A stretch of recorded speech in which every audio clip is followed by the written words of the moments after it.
sommes à la page 10, comme une terre atterrée, sous pied près de l'eau du ciel. Page 10.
So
Viva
tu as choisi ce temps pour nous parler. Nous sommes à l'écoute. Continue pour nous, Papa, tes paroles et aide-nous à les garder et à les mettre en pratique. Gloire à ton nom parce que tu es au milieu de nous. C'est au nom de Jésus nous allons prier. Amen. Amen. Amen. Amen. Si quelqu'un est content ce matin, qu'il acclame le Seigneur. Si quelqu'un a le Saint-Esprit dans son cœur qui se lève et qui embrasse son frère.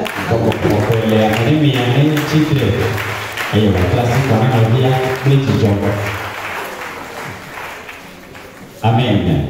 Amen.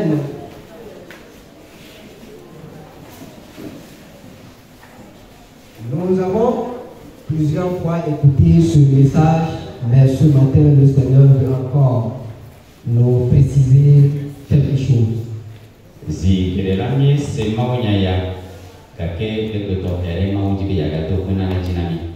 Le thème est l'effusion du Saint-Esprit, le jour de la Pentecôte.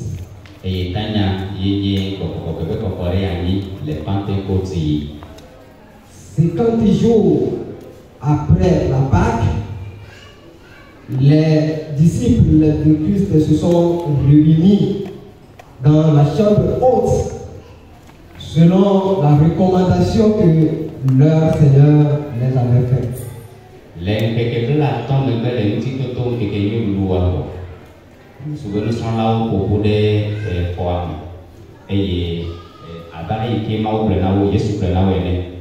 Et le jour-là, depuis, les Israélites, les Juifs qui sont partout dans le monde, revenaient au pays ou revenaient en Israël, en Jérusalem, pour célébrer la fête de la moisson. Et les Maji Tokerea Israël du corps, Israël dit de Siade et de Duda, au Batuna pour Jérusalem, Bene Wadu, Mukungé, Azan. Et ce jour-là, ils sont encore revenus pour fêter la fête de la moisson ou la Pentecôte. Et les Kekemaji au Gaba, Wadu, Mungé, Zan, et alors il y a de Pentecôte. En ce moment où ils sont en train de se préparer pour rentrer dans la fête, les enfants ou les disciples de Christ, eux, ils se sont regroupés quelque part. Et les gamins, mais qui ont les Jadjado, bon, ils ont trouvé Asama, Pentecôte, Asama. Non seulement ils se sont regroupés, mais ils sont unis, ils sont un.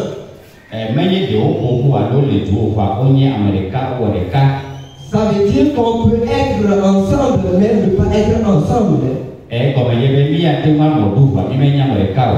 Nous n'avons pas un même langage, mais nous sommes ensemble. Pour eux, ce n'était pas comme ça. Et donc, ils nous apprennent ce matin que si nous sommes réunis, si nous sommes comme nous sommes ici ce matin, nous devons vraiment être ensemble.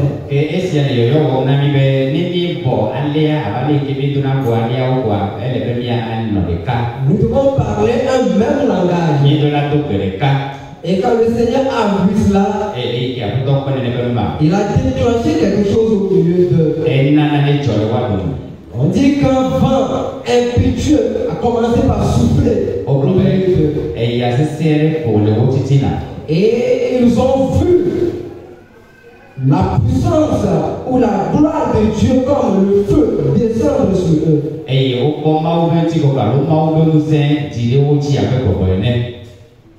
Comment le feu peut descendre sur quelqu'un et la personne ne sera pas brûlée?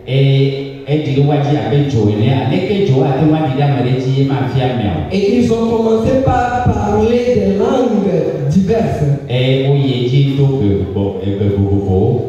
Le feu.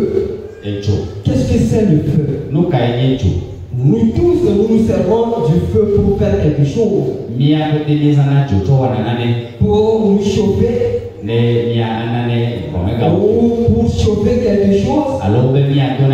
Ou pour préparer quelque chose. Le feu sert à faire beaucoup de choses. Et le feu sert aussi à détruire les choses.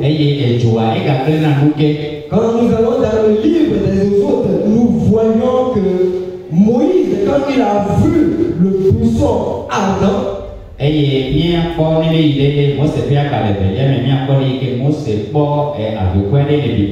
le buisson était en flamme, mais il ne se consumait pas.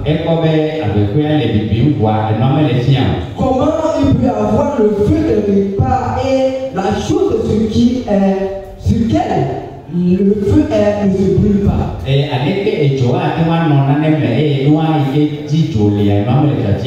C'est quelque chose de spirituel. C'est quelque chose que nous ne pouvons pas comprendre comme ça. C'est un grand mystère. C'est ce qui se passe ici dans le Nouveau Testament. Ce qui s'est passé dans l'Ancien Testament au temps de Moïse. C'est ça qui se réalise maintenant dans le Nouveau Testament. Le feu est descendu sur eux. Et ils ont reçu une puissance. Ils ont reçu une transformation. Et ils ont reçu des langues qu'ils ne connaissaient pas. C'est ce que fait la puissance, la gloire du Seigneur Jésus. Quand la puissance du Saint-Esprit vient sur toi, tu vas faire des choses extraordinaires. Tu vas comprendre, beaucoup ne vont pas te comprendre. Tu vas parler, beaucoup de personnes ne vont pas te comprendre. Parce que ce n'est pas toi-même qui parle. C'est quelqu'un qui parle au travers de toi. Et les gens ne vont pas comprendre tes agissements. Alléluia. Amen. Alléluia. Le jour là, quand le Saint-Esprit est venu, ils ont reçu une puissance. Ils ne pouvaient plus se maîtriser. Parce qu'ils sont débordés. Quand tu reçois le Saint-Esprit, dans sa plénitude, tu ne vas que faire ce que le Seigneur te demande de faire. Mais si tu fais ce que toi-même tu veux faire, tu n'as pas encore la plénitude du Saint-Esprit. Alléluia. Amen. Ils ont reçu la puissance d'en haut. Alors que les gens sont venus pour fêter parce qu'ils ont récolté les choses de la terre.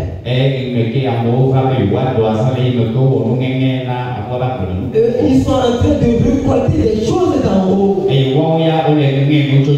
Alléluia. Amen. Vous voyez ce que fait le Saint-Esprit? Quand il est en toi, quand les gens vont se préoccuper des choses de la terre seulement, toi tu te préoccupes des choses d'en haut. Parce que tu as une révélation. Tu comprends ce qu'eux ils ne comprennent pas. As-tu le feu du Saint-Esprit en toi? Qu'est-ce que tu fais avec? Je disais tout à l'heure que quand le feu est quelque part, ça brûle. Ça consume. Supposons qu'il y a un incendie quelque part. Nous ne pouvons pas l'approcher. Mais quand nous avons l'incendie spirituel en nous, c'est à ce moment que nous sommes plus équilibrés. C'est à ce moment que nous pouvons marcher avec foi. C'est à ce moment que nous n'aurons plus la crainte. L'Esprit de Dieu, la chaleur spirituelle, le feu spirituel. Tout à l'heure on l'a chanté, que le feu du Saint-Esprit brûle en moi. Comment cela est beau, cela est agréable d'être conduit par le Saint-Esprit. C'est pas aujourd'hui, le 19. le 19, que le Saint-Esprit est en train de descendre.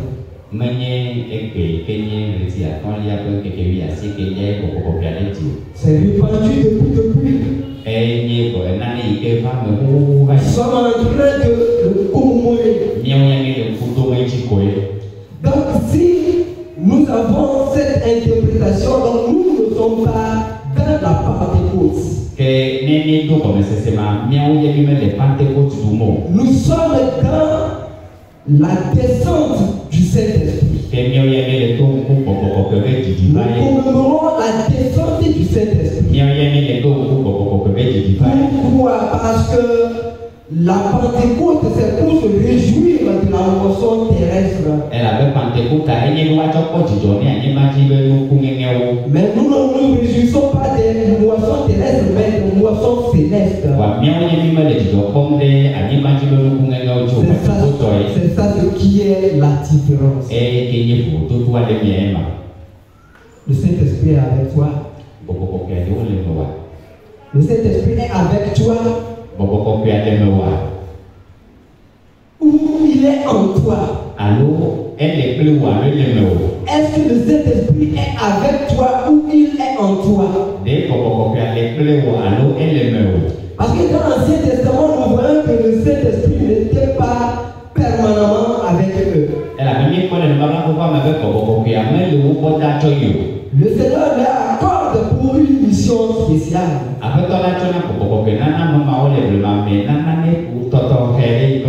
Mais ici, il réside en nous. Partout et en tout, il est en nous. Il n'est pas avec nous. Et donc, nous devons l'utiliser dans son utilité.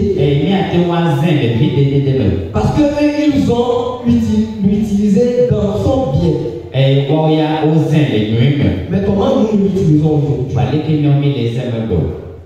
C'est pour détruire la vie des gens. C'est pour motiver les gens. C'est pour mettre du feu dans la tête et sur la tête des gens. Et quand quelqu'un nous fait du mal, on envoie le feu du Saint-Esprit.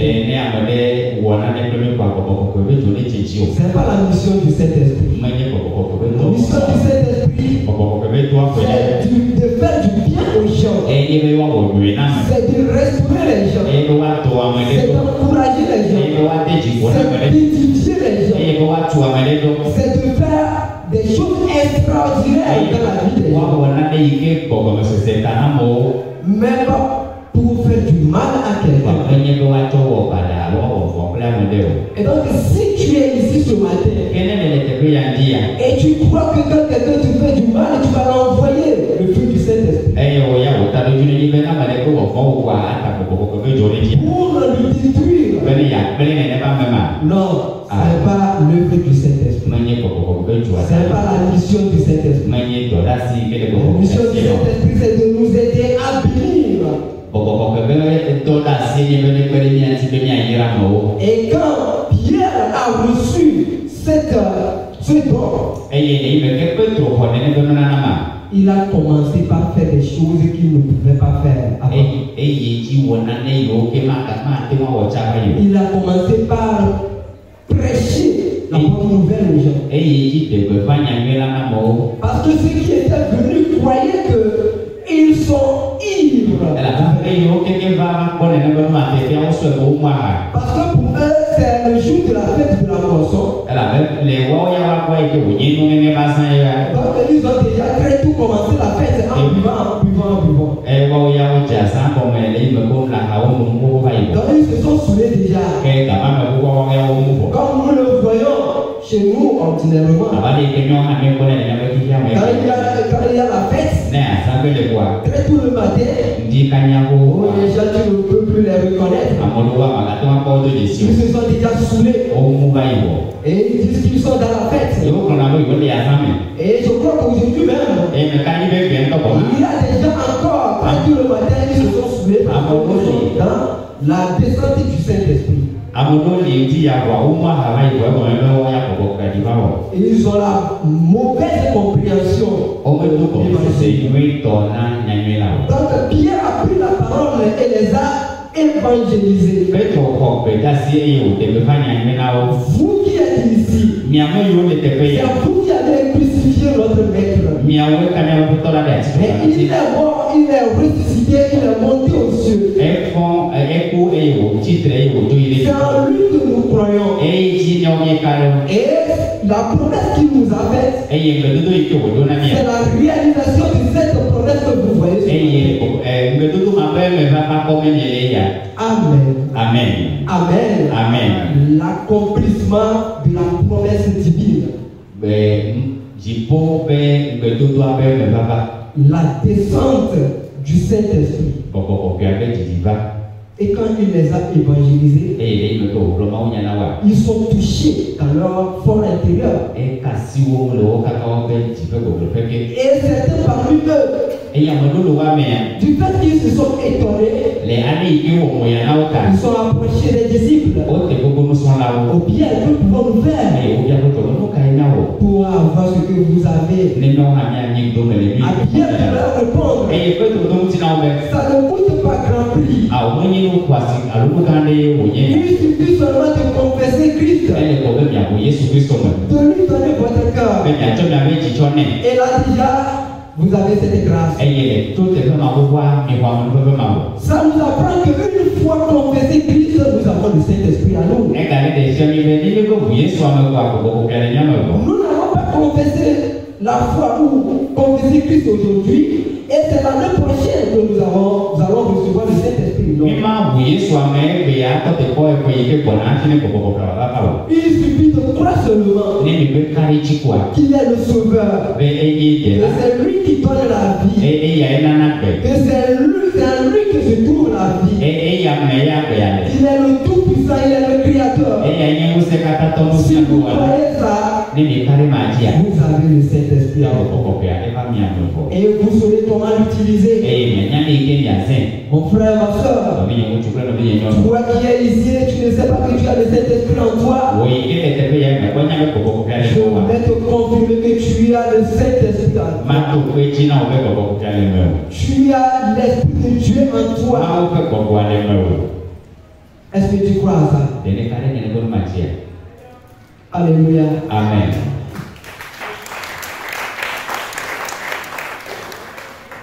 Quand ils ont reçu le Saint-Esprit, ils ont commencé par parler d'autres langues.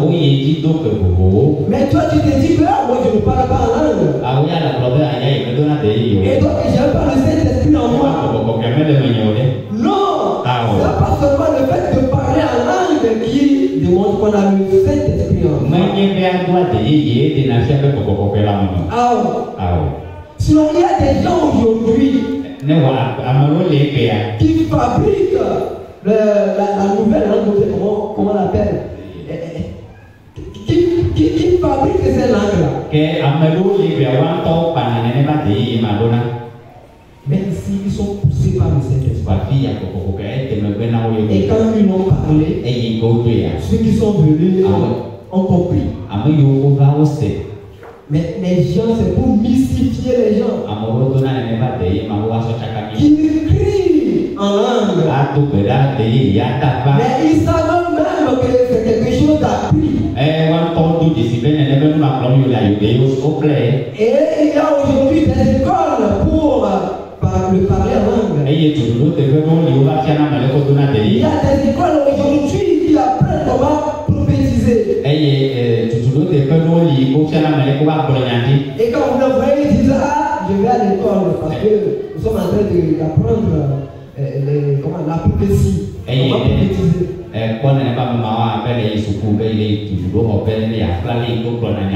Je ne pense que je vous dis la vérité. Vous savez que c'est vrai. Mais ici, ils n'ont rien appris. Mais c'est le Saint-Esprit qui les pousse. Quand tu reçois le Saint-Esprit en toi, il te pousse à faire du bien.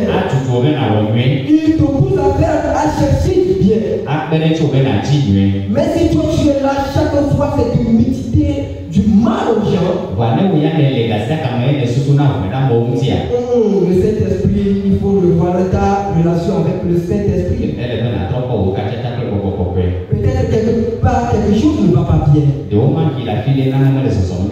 Alléluia. Amen. Que penses-tu et comment penses-tu? Comment tu réfléchis? Avant de faire quelque chose, comment tu te sens? Comment tu te prends? Est-ce que tu te laisses au guide du Saint-Esprit? Laissons-nous au Saint-Esprit et il nous dirigera. Alléluia. Amen. Et les gens de loin viendront à nous pour demander d'après Christ chez nous. Parce qu'ils ont vu un changement. Ils ont vu une transformation dans notre vie. Mais si depuis il n'y a aucune transformation dans ta vie, mon frère, c'est le moment pour toi de demander au Seigneur de t'accorder sa grâce. Parce que forcément, quand tu as le Saint-Esprit, les gens vont te remarquer. Les gens vont témoigner de toi. Parce qu'on a témoigné d'eux. Nous les connaissons depuis le temps des Galiléens. Mais aujourd'hui, ils parlent d'autres langues. Alors qu'ils n'ont pas appris ces langues-là. Comment cela s'est fait? C'est le Saint-Esprit. Je le connais depuis. C'est un ami d'enfance. On a étudié ensemble. Mais il faut le voir, il n'était pas comme ça. Il a changé. Avant, si tu t'approches de lui, tu ne peux pas résister. Parce que c'est quelqu'un de dur. C'est quelqu'un de méchant. C'est quelqu'un qui calomnie. C'est quelqu'un qui insulte. C'est quelqu'un qui est dictateur. Mais aujourd'hui, il a complètement changé. Pourquoi cela? Parce que le Saint-Esprit est en toi. Alléluia. Amen. Mon frère et ma soeur, ce matin, si tu as le Saint-Esprit en toi, tu dois marquer ton alentour. Tu dois marquer positivement ta maison, ta femme, tes enfants, tes parents, ton mari, tes collègues. Tu dois les marquer. Parce qu'ils ont fait un changement brutal. Parce que ce qui est arrivé, c'était brutal. Ils ne s'attendaient pas. Et quand le Saint-Esprit vient à toi, on ne le remet pas à demain. C'est en même temps et en même temps. C'est ici et ici même. Avant que tu le sortes, tu dois commencer par changer de mentalité. Parce que tu as reçu quelque chose. Nous avons tous chanté ce matin. On a envoyé ce matin. On a dansé ensemble ce matin. Mais il reste quelque chose. Laisse le Saint-Esprit t'imprégner. Laisse le Saint-Esprit te transformer. Même si tu as seulement chanté et tu n'as pas changé ta vie, il reste encore à faire. Alléluia. Amen. Amen.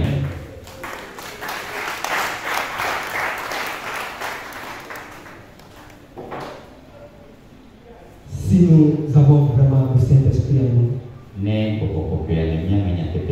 il nous pousse à aller appeler les autres à venir expérimenter ce que nous avons vu et nous avons reçu.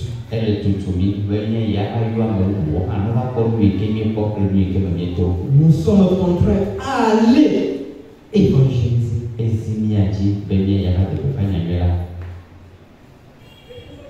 Prenons nos bulletins.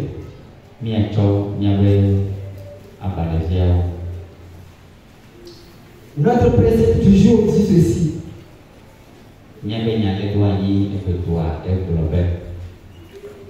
Celui qui reçoit le baptême du Saint-Esprit manifeste la volonté de Dieu partout et en tout.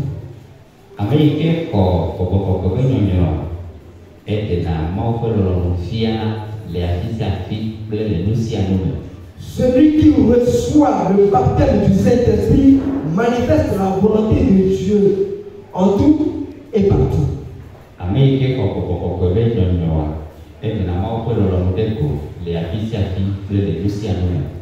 Et nous avons vu cette démonstration à partir de ces trois faits que nous avons étudiés.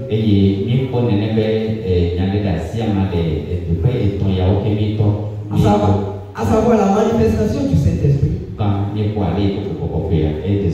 La mission du Saint-Esprit. Et les exigences pour avoir le Saint-Esprit.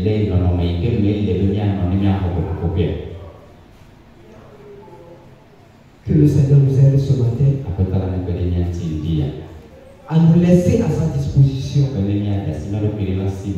pour qu'il nous envahisse totalement et à savoir faire de bon usage de cette grâce et à activer cet esprit que nous avons reçu par nos actes.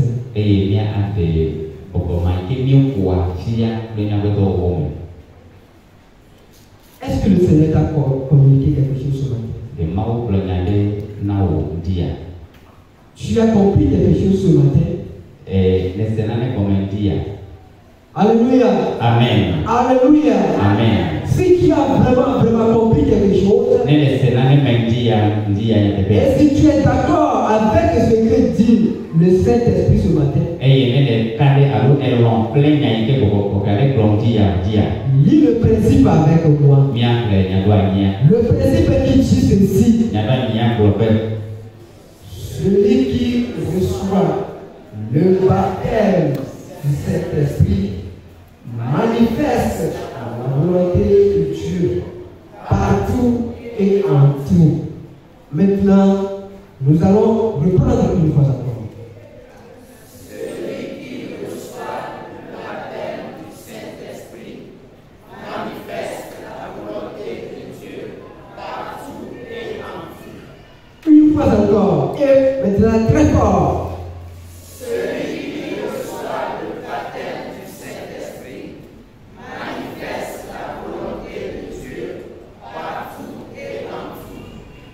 Amen.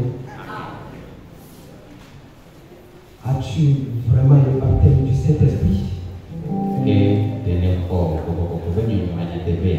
Moi, je veux prier pour que le Seigneur m'aide à faire sa volonté.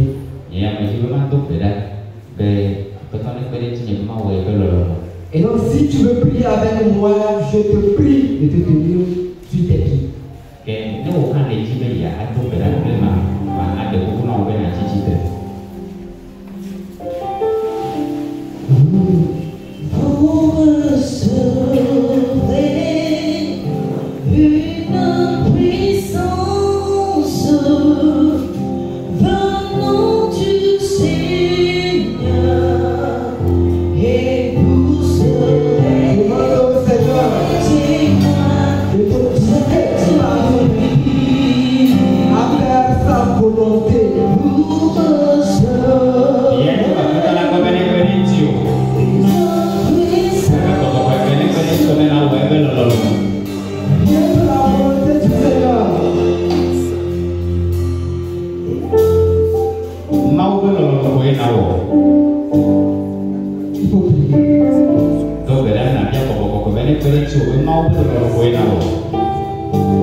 Et demande au Seigneur de t'aider à pouvoir communiquer cette vérité aux gens.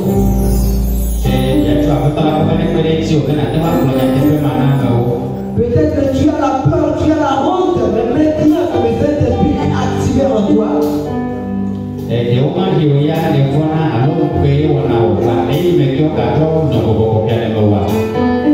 demande au Seigneur de t'aider à parler aux gens.